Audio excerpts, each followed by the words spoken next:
أعوذ بالله من الشيطان الرجيم. بسم الله الرحمن الرحيم.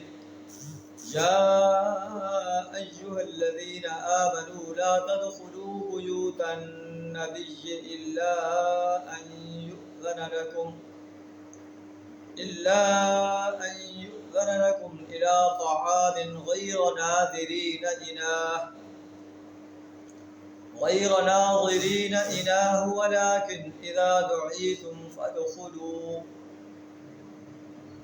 فإذا طعمتم فانتشروا ولا مستأنسين لحديث إن ذلكم كان يؤذي النبي فيستحيي منكم والله لا يستحيي من الحق وإذا سألتموهن متاعا فاسألوهن من وراء حجاب ذلكم أطهر لقلوبكم وقلوبهم وما كان لكم أن تؤذوا رسول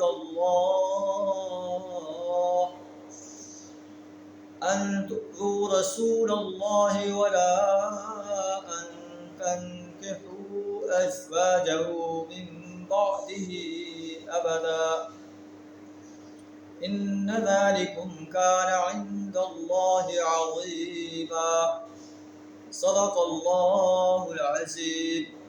سورہ الاحزاب آیت نمبر 53 آپ کے سامنے تلاوت کی. اس آیت کے اندر اللہ تبارک و تعالی اہل ایمان کو رہنمائی دے رہا ہے.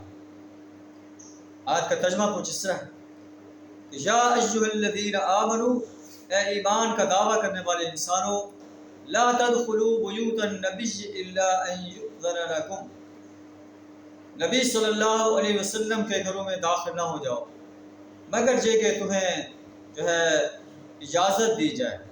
نبی صلی اللہ علیہ وسلم کے گھر میں داخل ہونا ہے تو پہلے اجازت دو.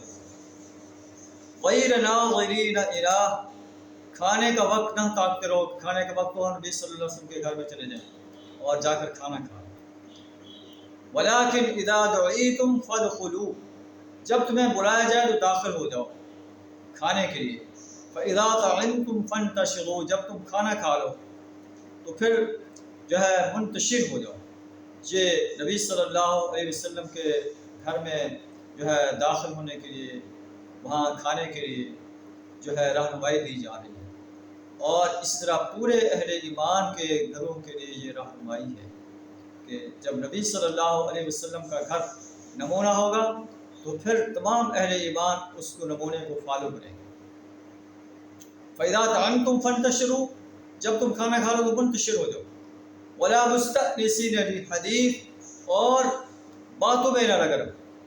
إِنَّ ذَلِكُمْ كَانَ يُؤْذِي النَّبِيَّ، یہ بات نبی صلی اللہ علیہ وسلم کو تکلیف دے دی. فَيَسْتَحْيِي مِنْكُمْ، نبی صلی اللہ علیہ وسلم تم سے شرم کی وجہ سے کہتے کچھ نہیں. وَاللَّهُ لَا يَسْتَحْيِي مِنَ الْحَقِّ، اللہ حق بات کہنے سے نہیں شرماتا.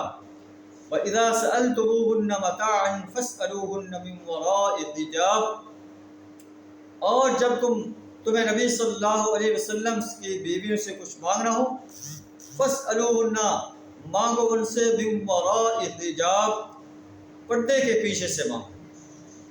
یعنی نبی صلی اللہ علیہ وسلم کی بیویوں کے سامنے تم نہیں آ سکتے، پردے کے پیچھے ان سے بات کرو. یہی آرڈر اہل ایمان کی خواتین کے لیے بھی ہے کہ وہ بھی اپنے محرم رشتہ داروں کے سوا کسی کے سامنے بے پردہ نہیں آ سکتی.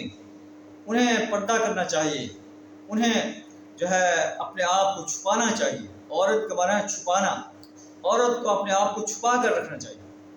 جو خاتون بے پردہ کسی ایسے مرد کے سامنے آتی ہے جس سے اس کا نکاح ہو سکتا ہے تو یہ اللہ کے آرڈر کی صریح نافرمانی ہے. اس کا اسے اللہ کی عدالت میں کھڑے ہو کر جواب دینا پڑے گا. اس نے اللہ کے آرڈر کو کیوں نگیٹ کیا. وَإِذَا سَأَلْتُمُوهُنَّ مَتَاعًا فَاسْأَلُوهُنَّ مِنْ وَرَاءِ حِجَابٍ، جب تمہیں نبی صلی اللہ علیہ وسلم کی بیویوں سے کچھ چیز مانگنا ہو تو پردے کے پیچھے ان سے مانگو. ذالکم اطہر لقلوبکم وقلوبہن، یہ تمہارے لیے، تمہارے دلوں کے لیے اور ان کے دلوں کے لیے زیادہ پاکیزہ بات ہے۔ وما كان لكم ان تؤذوا رسول اللہ، اور تمہارے لیے یہ لائق نہیں ہے کہ اللہ کے رسول کو تکلیف دو۔ ولا ان تنكحوا ازواجه من بعده ابدا، اور نہ نبی صلی اللہ علیہ وسلم کی زندگی کے بعد ان کی بیویوں میں سے کسی سے نکاح کرو۔